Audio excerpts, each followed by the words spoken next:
park actually has extremely high densities of bears because of the rich food resources, one of them being salmon, of course. And actually that kind of gets us maybe into one of our first questions, of course. We want to move on to that. Yeah, because we're about begin taking questions. Yeah. We'll have to operate off of your device, Mike. Sure.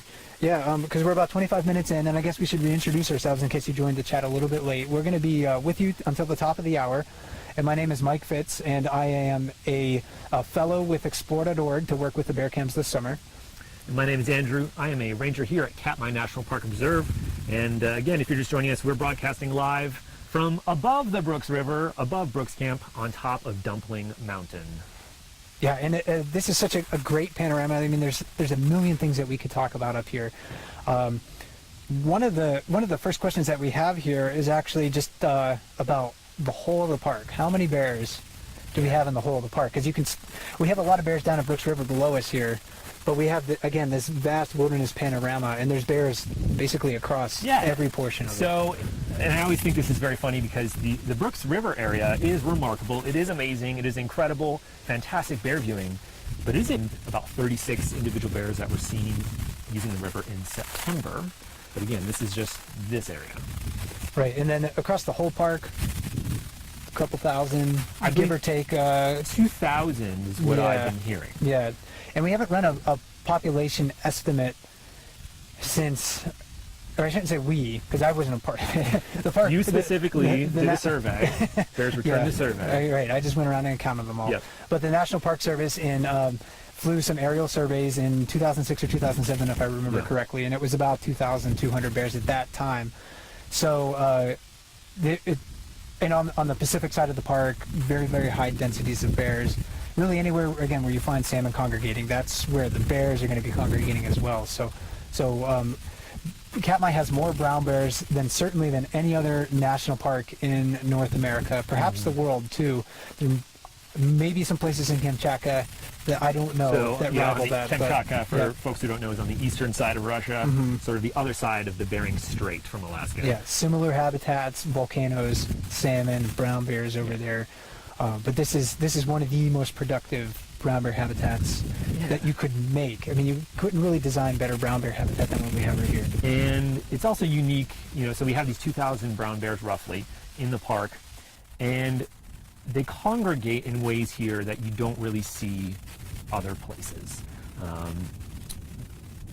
It's all about the food. Bears at closer proximity. You don't see that in places in the interior of Alaska. They're a lot more wary of other bears and people in those places. And sort of, since we're on the topic of bears, have good lines of sight. You don't need to, scream your head off or anything like that. But when we were in some more brushy areas at lower elevations, we definitely tried to make a little bit of noise so we weren't surprised. A yodel bears every now and then, just to let the bears know you're coming, announce your presence so you don't surprise anybody. So, and we should note that, again, yesterday we did have the mic on the dumpling cam, or a few days ago rather. The cover was torn off by a bear that was curious up here, just found it something fun and playful.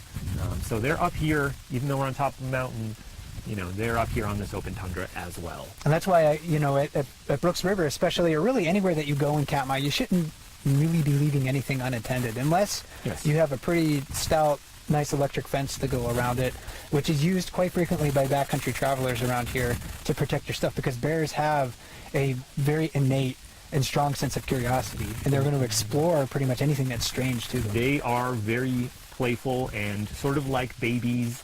They explore the world with their mouths.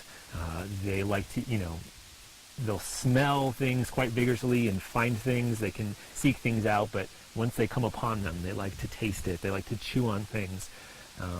One of the things I find fascinating about Brooks Camp is the corners of buildings even will have chew marks on them sometimes. We try to discourage bears from doing that for quite obvious reasons, but you will see chew marks on some of the buildings and platforms in Brooks Camp.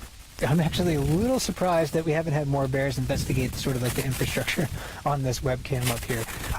It's pretty prominent. It's mostly made of metal, so Not super tasty. right, Yeah. right. So, but yeah, we try to keep it kind of compact and tight, without a lot of loose things hanging around, so it doesn't attract the curiosity of any bears kind of wandering to this Yeah. spot. The- I don't know if you noticed any other wildlife on the way up. I mean, I was hearing fox sparrows and some.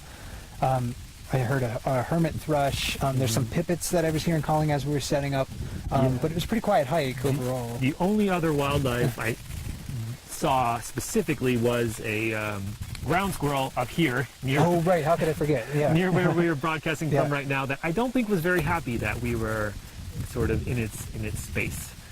We do have the Arctic ground squirrels up here. Cam is panning around, and you see sort of what looks like a small furry critter running on the ground grazing. It's probably an Arctic. They're going to the river for food, and we know that female bears in particular, with cubs, will go out of their way to avoid some of the larger males. So if that's where bears will be congregating, they may not show up till they absolutely have to, until the food is actually there for them. Right, and the cubs too. It's especially they're especially vulnerable. They're small, Right. and when they're born in midwinter, so January-ish, maybe early February, and they're only about a pound. Yeah, So like a can of soup. right, like, exactly. Yeah, just go home, pull out a can of tomato soup out of your or a can of crushed tomatoes or whatever they have in your pantry. That's a bear cub when it's born. So again, we were talking about 747 earlier. Tiniest little baby bear you've probably ever seen. And they start out as that can of soup, and by the time they emerge from the den, and they're trotting around in May or June, maybe the size of a terrier. So they grow relatively Basically, a salmon's worth of calories every day in the winter. every day during the winter. So they During need to the have winter. that stored up. Right, right. And for perspective, a full-grown salmon is probably about 4,000 calories. So they'll need to have that for every single day stored up in their body while in the den. And that's for adult bears, but of Yes. course, younger bears, those sub-adult bears, and again, if to define, not fully mature. For obvious reasons, salmon might be the most beneficial. It is fatty. There's a lot of protein there. It's very dense. But there was a study that was done recently in Lake Clark National Park, which is sort of Katmai's sister national park to the north.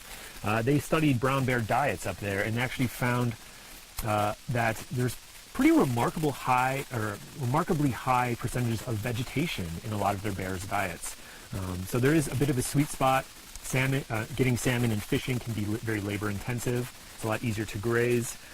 So there is sort of an equation. How do you maximize efficiency between spending calories by pursuing food and just, grazing and taking in? As spring cubs, they have